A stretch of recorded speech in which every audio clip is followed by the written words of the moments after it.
headquarters of Telesur English in Quito, Ecuador. I'm Carla Gonzalez, and this is From the South.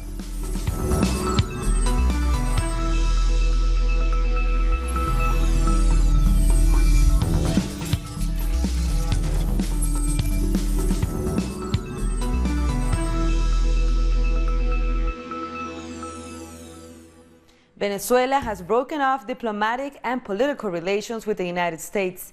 This after President Donald Trump recognized the illegal swearing in of what the opposition calls an interim president. President Nicolás Maduro gave 72 hours for all U.S. diplomatic personnel to leave the country. He accused the U.S. government of trying to divide the Venezuelan people and promoting a coup d'etat. I have decided to break off diplomatic and political relations with the imperialist government of the United States. Out of Venezuela. They can all leave. Enough intervention. We have dignity here. Here there is a people disposed to defend their country. I signed the diplomatic note giving 72 hours for all the diplomatic staff of the United States in Venezuela to leave. I am signing it in the name of the people of Venezuela.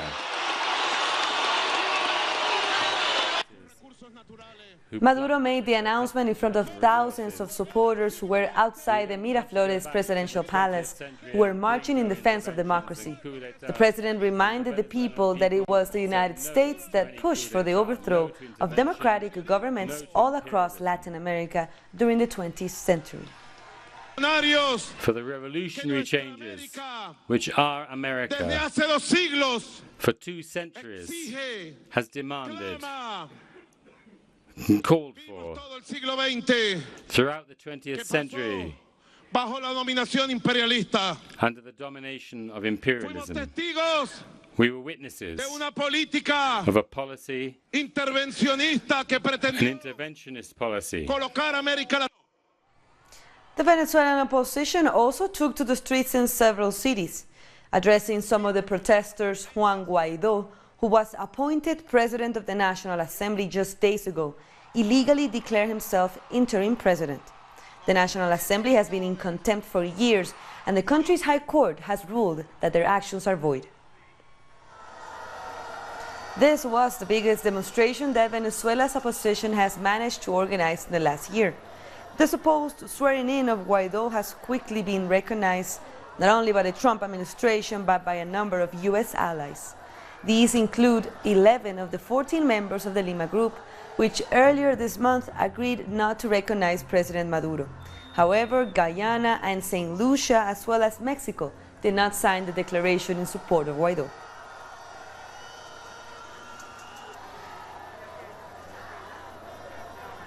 The opposition's move was strongly rejected by those at the Chavista march. We are asking the courts to respond to the big mistake this gentleman is making by declaring himself interim president. No one voted for him. We had elections and the opposition decided not to participate. Why do they want to seize power now? I voted for Maduro. Who voted for Guaido? No one. It's a big mistake, what he's doing. The people of Venezuela are marching today in defense of the revolution and democracy, and against interventionism. This is a very delicate situation. We're calling on people here to join the national demonstrations, and not to respond to these provocations that are being mounted by the right wing in the country, and supported by the United States. We, the working people, are against intervention. The people in Venezuela are on alert. Sporadic incidents of violence have been reported overnight in Caracas. Tensions remain high between opposition backers and supporters of Maduro's government after a day of large rallies.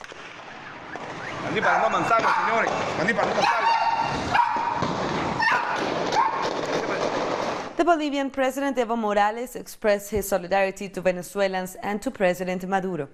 Via Twitter, Morales said his support, quote, comes at a time when imperialism is attacking democracy and people's self-determination.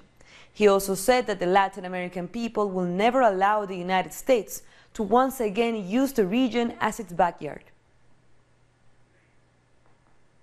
The government of Nicaragua also expresses support for the government of President Maduro. In a letter published on social media, the government said, quote, "We are all Venezuela." Nicaragua has endured its own threats from the United States, most recently being the target of economic sanctions by the Trump administration.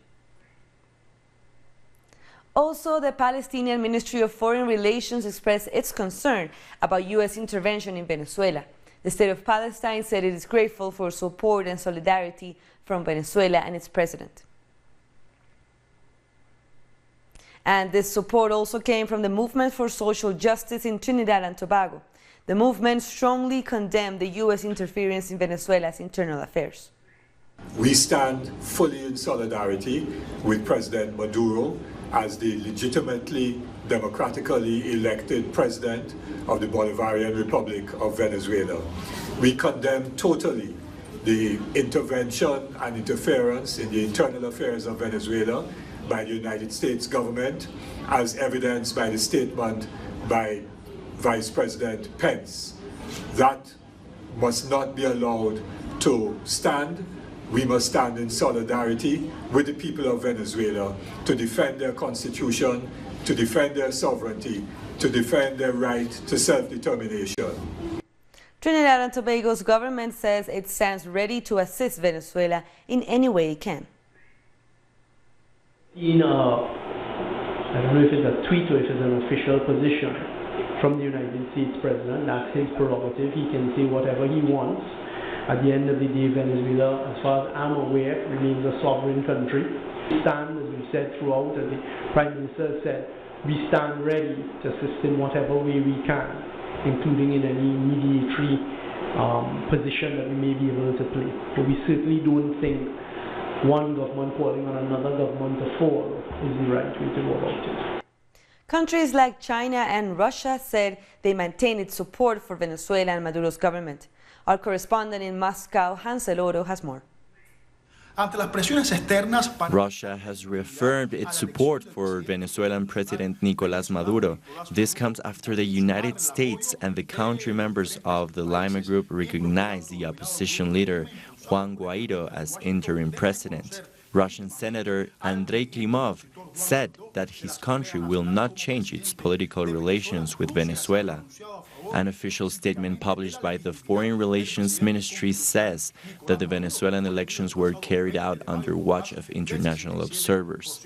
On his part, the Vice Minister of Foreign Relations, Sergei Ryabkov, reaffirmed Russia's solidarity with the Latin American country and strongly condemned the U.S. interventionist campaign against President Maduro. He also hopes to continue the intergovernmental trade and economic agreements between both nations. That was our correspondent Hansel Oro from Russia. Meanwhile, President Maduro has criticized Ecuador for the measures taken against Venezuelan migrants there. He said Ecuador's President Lenín Moreno is promoting xenophobia. Recently, there were very lamentable events in Ecuador. Por culpa del gobierno ecuatoriano y del presidente Lenín Moreno. And I blame the Ecuadorian government, and President Lenín Moreno began a witch hunt, a persecution, an aggression against the Venezuelans. Y muchas veces ecuatoriano venezolano que viven en And sometimes Ecuadorian Venezuelan Ecuadorians who live in Ecuador. Today we sent 3 planes to bring all those Venezuelans back to their homeland, back to Venezuela. We received them with open arms. And as Maduro explained, there were 3 planes that landed in Venezuela as part of the government's return to the homeland plan.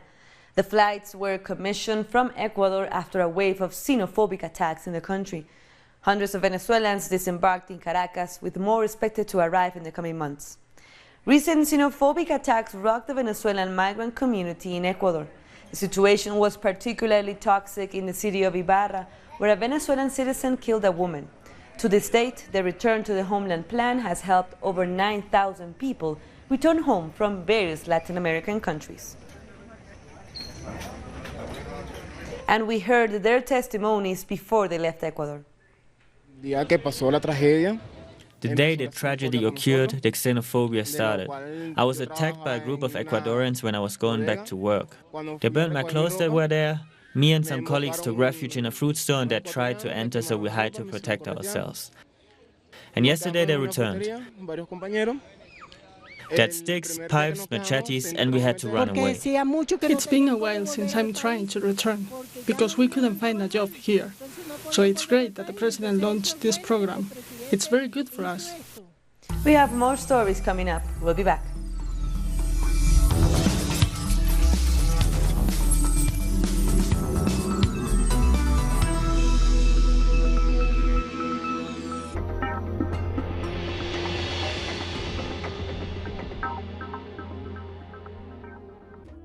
An occasion to enjoy the cultural diversity that defines our South American essence.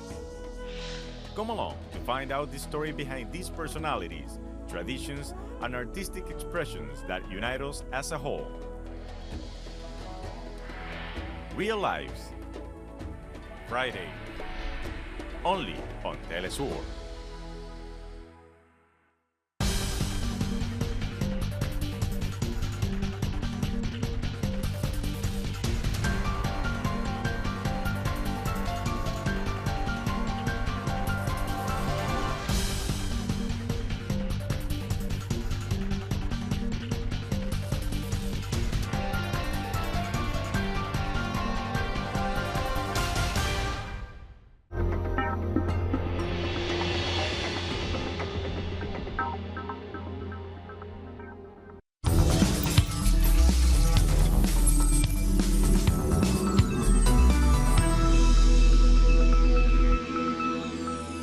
Welcome back. Iranian-American journalist Marcia Hashemi has been released from jail in the United States. The Press TV host had been in detention for 10 days after being arrested in the U.S. at St. Louis Airport in Missouri. She was considered a material witness in an unnamed case and appeared at least twice before a judge in Washington, D.C. The outgoing president of the Democratic Republic of Congo, Joseph Kabila, has called on the Congolese people to support President-elect Felix Tshisekedi. He says Tshisekedi needs everyone's support in order to unite the country and fix the economy.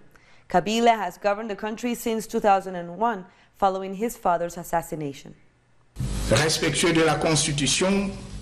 Respecting the Constitution, I will hand over power tomorrow without regrets or remorse, because despite the imperfections emanating from all man-made work, Congo has come a long way and rests on a solid foundation today. South Africa's president has promised that his government will not allow land grabbing. President Cyril Ramaphosa said this at the World Economic Forum in Davos. It comes after South Africa's parliament in December approved a report endorsing a constitutional amendment allowing expropriations without compensation. Land is a controversial issue in South Africa since racial inequality remains entrenched decades after the end of apartheid.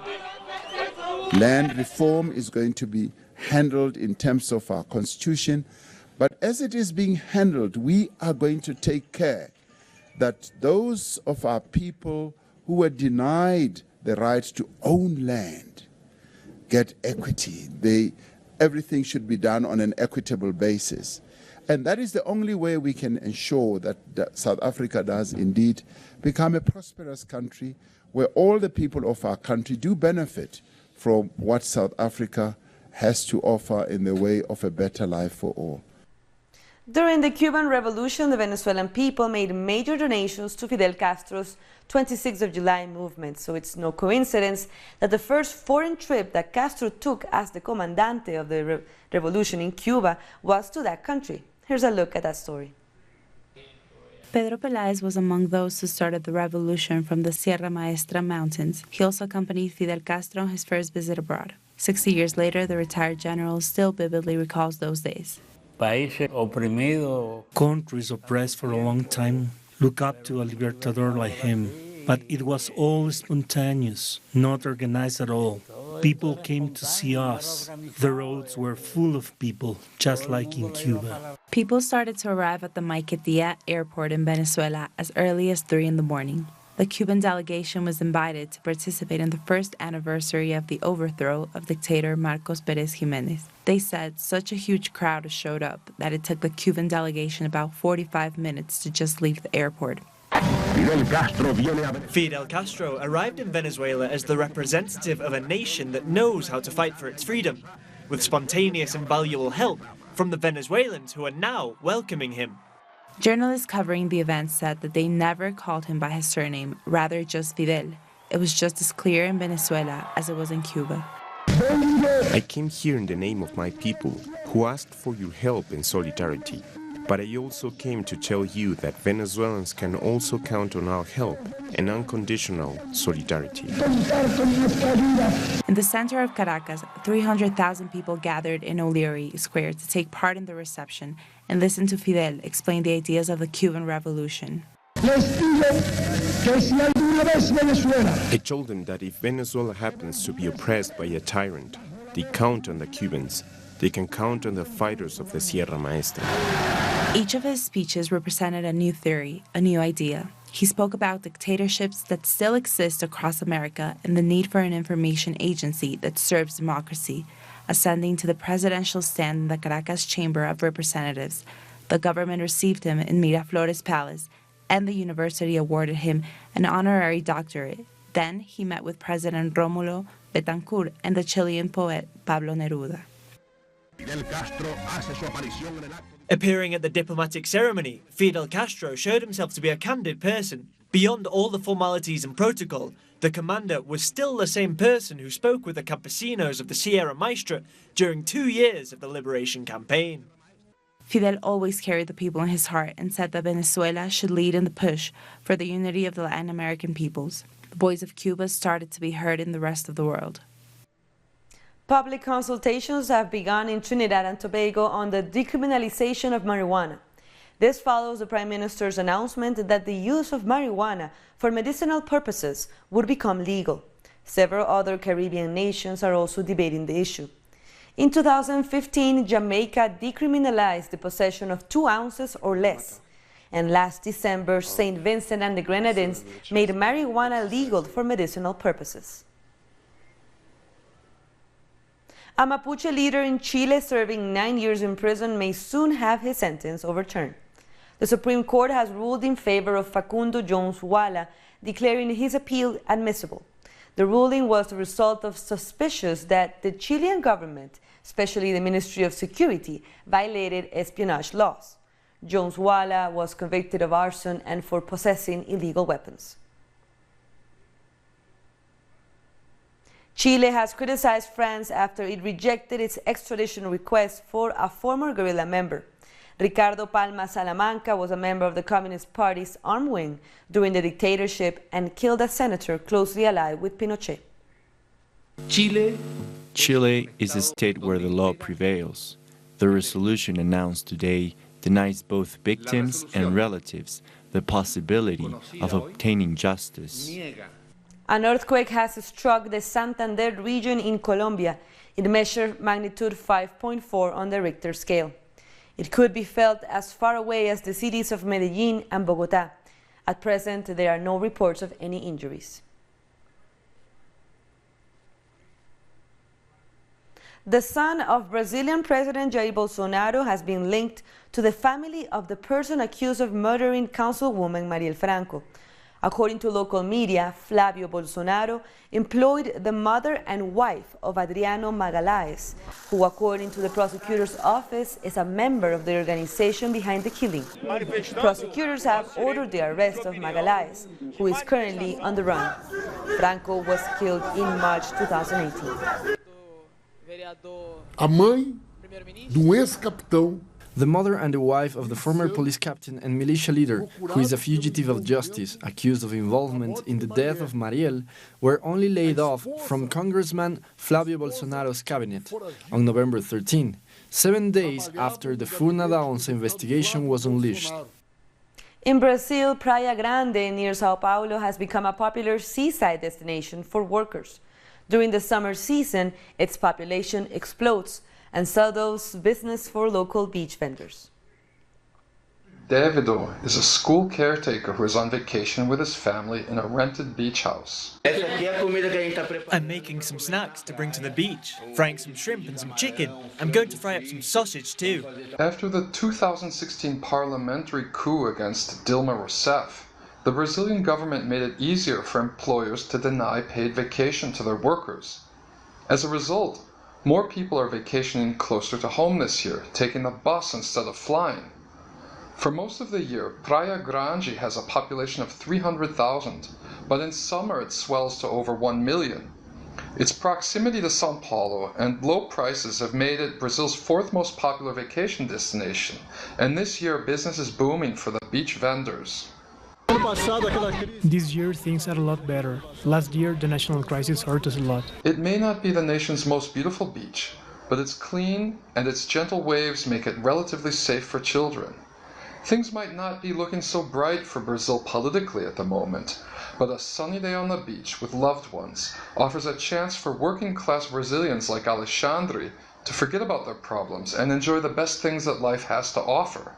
I like Praia Grande because it's close to Sao Paulo. We can bring whatever we want to the beach, the prices are low, and we can have fun somewhere nearby and inexpensive. Brian Mir, Telesur, Praia Grande. We're taking one last break, but stay with us.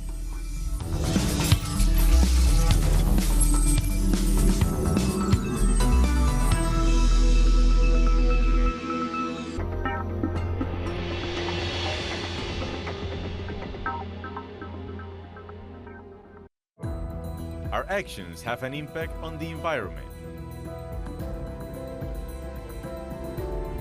It's our responsibility to change for the sake of our planet. Let's be part of this transition. Watch, preserve, and protect your Earth. Green Zone. Wednesdays, only on Telesur.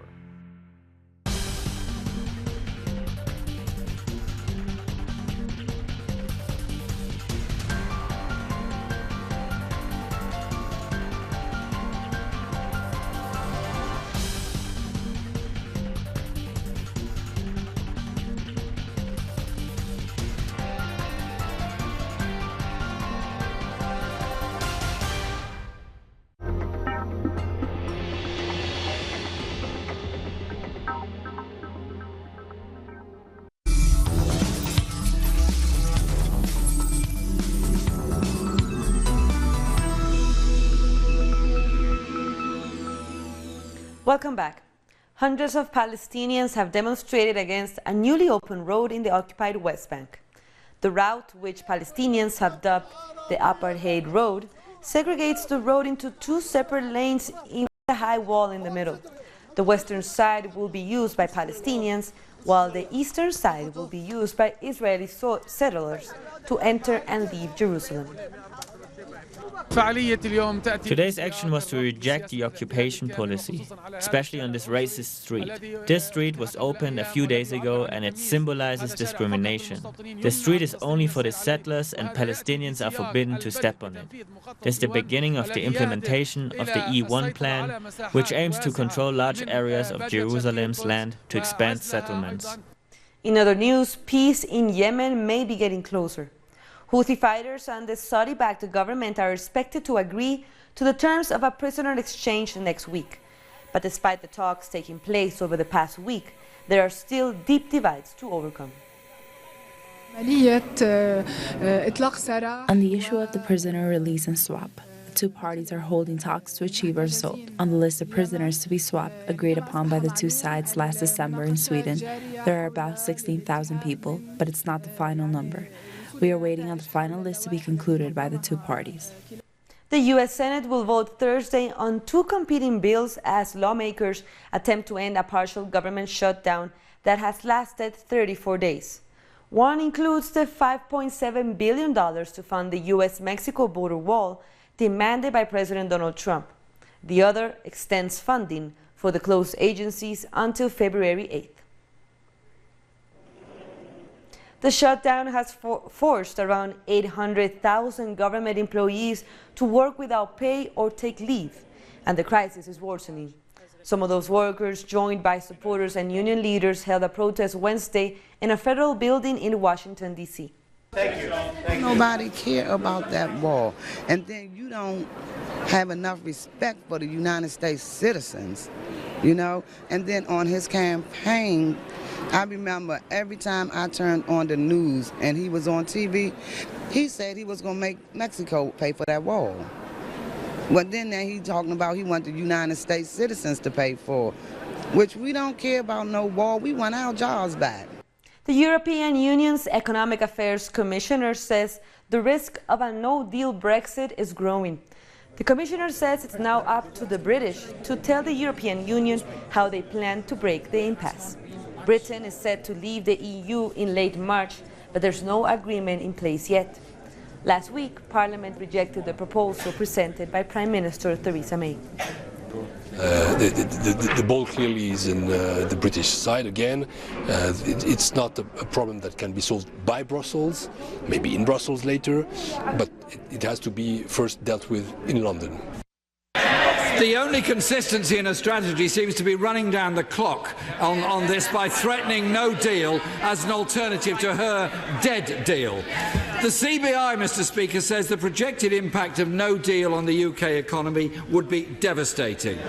Leaving with no deal would be a hammer blow to manufacturing industry in this country, costing jobs and damaging living standards. And with that, we come to the end of this news brief, but you can find these and many other stories on our website at telesurenglish.net. And we're also on social media, so go ahead and follow us. For Telesur English, I'm Carla Gonzalez. Thank you for watching.